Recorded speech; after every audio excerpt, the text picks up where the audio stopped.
Assalamualaikum warahmatullahi wabarakatuh. Halo semuanya. Sebelumnya perkenalkan kami dari kelompok 1 mata kuliah Governance dan Pembangunan kelas 2024A. Perkenalkan nama saya Prita Alia Fitriani dengan NIM 02. Saya Hindani Stika Jumbo dengan NIM 02. Saya Jari Nuraini dengan NIM 042. Saya Jessia Putri dengan NIM 003. Saya Lita Diana Putri dengan NIM 004. Saya Muhammad Faizal Rahman dengan NIM 007. Oke, pada kesempatan kali ini kami akan melakukan observasi mengenai manajemen proyek di salah satu instansi pendidikan yang ada di kota Surabaya, yakni Mankota Surabaya. Nah, tujuan dari observasi ini adalah untuk mengetahui bagaimana manajemen proyek pembangunan mulai dari perencanaan, implementasi, kemudian manfaat yang didapat oleh siswa dan warga madrasah. Mankota Surabaya berdiri pertama kali dengan nama Sekolah Persiapan Institut Agama Islam Negeri atau SPIIN pada tanggal 1 September 1963. Diresmikan penegriannya pada tanggal 26 November 1963. SPIIN Surabaya diubah namanya menjadi Mankota Surabaya pada tanggal 16 Maret 1978. Dan Mankota Surabaya adalah satu-satunya sekolah Islam negeri di kota Surabaya di antara 23 sekolah negeri lainnya. Man Surabaya awalnya berada di Kelurahan Bendul Merisi, Kecamatan Wonocolo, Kota Surabaya. Man Surabaya memiliki lahan sendiri di daerah Wonorejo Timur nomor 14 dan lahan ini resmi dipindah pada awal 2015. Di madrasah ini juga menyediakan asrama khusus untuk putri kelas tahfiz. Adapun fasilitas pendukung yang tersedia meliputi aula, masjid, kantin, lapangan, serta unit kesehatan sekolah atau UKS. Selain itu, terdapat ruang OSIS, koperasi siswa, dan kantor PTSP. Di lingkungan madrasah, Mankota Surabaya ini juga dilengkapi dengan area eco-green sebagai bagian dari program ramah lingkungan yang terus dikembangkan. Untuk kedepannya, madrasah berencana membangun parkiran bertingkat agar dapat meningkatkan kapasitas.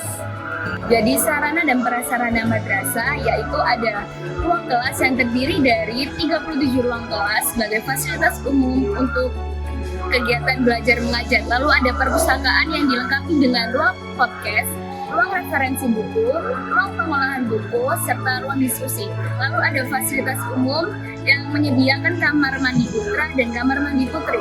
Lalu ada laboratorium yang terdiri dari beberapa laboratorium seperti laboratorium kimia, komputer, dan bahasa. Lalu ada ruang tenaga pendidik dan tata usaha yang meliputi ruang guru, ruang kepala madrasah, ruang WA, ruang BK, serta ruang TU. Dan kedepannya akan dibangun ruang khusus disabilitas, ruang ibu menyusui, playground anak, dan pembaruan ruang PTSP. Di madrasah ini juga menyediakan sarana khusus untuk putri kelas tahfiz. Adapun fasilitas pendukung yang tersedia meliputi aula, masjid, kantin, lapangan, serta unit kesehatan sekolah atau UKS. Selain itu, terdapat ruang OSIS, koperasi siswa, dan kantor PTSP. Di lingkungan Madrasah Mankota Surabaya ini juga dilengkapi dengan area eco-green sebagai bagian dari program ramah lingkungan yang terus dikembangkan. Untuk kedepannya, madrasah berencana membangun parkiran bertingkat agar dapat meningkatkan kapasitas. Pembangunan di Mankota Surabaya dijalankan dengan tujuan meningkatkan kapasitas dan kualitas pendidikan melalui penyediaan fasilitas pendukung prestasi siswa. Prioritas pembangunan ditentukan berdasarkan urgensi kebutuhan, prospek peningkatan prestasi, serta dukungan pusat yaitu SBSN, Kemenak, dan partisipasi masyarakat melalui komite sekolah. Dalam prosesnya, kepala madrasah menjadi aktor utama yang memimpin pengelolaan proyek, sementara Kemenak Pusat berperan sebagai penyedia regulasi dan dana, serta komite sekolah atau orang tua yang mendukung pendanaan tambahan dan legitimasi sosial. Oke, dalam sudut pandang governance, model ini tuh mencerminkan pola kolaboratif governance. Kenapa? Karena hal ini melibatkan berbagai aktor multi-level seperti pemerintah pusat yakni Kementerian Agama, lalu ada komite sekolah, kepala madrasah, dan juga warga madrasah itu sendiri. Nah, untuk model kolaboratif governance ini, nuansanya itu bersifat transaksional. Hal ini karena terdapat pertukaran yang saling menguntungkan, di mana pusat atau Kemenak sendiri menjanjikan dana SPSN.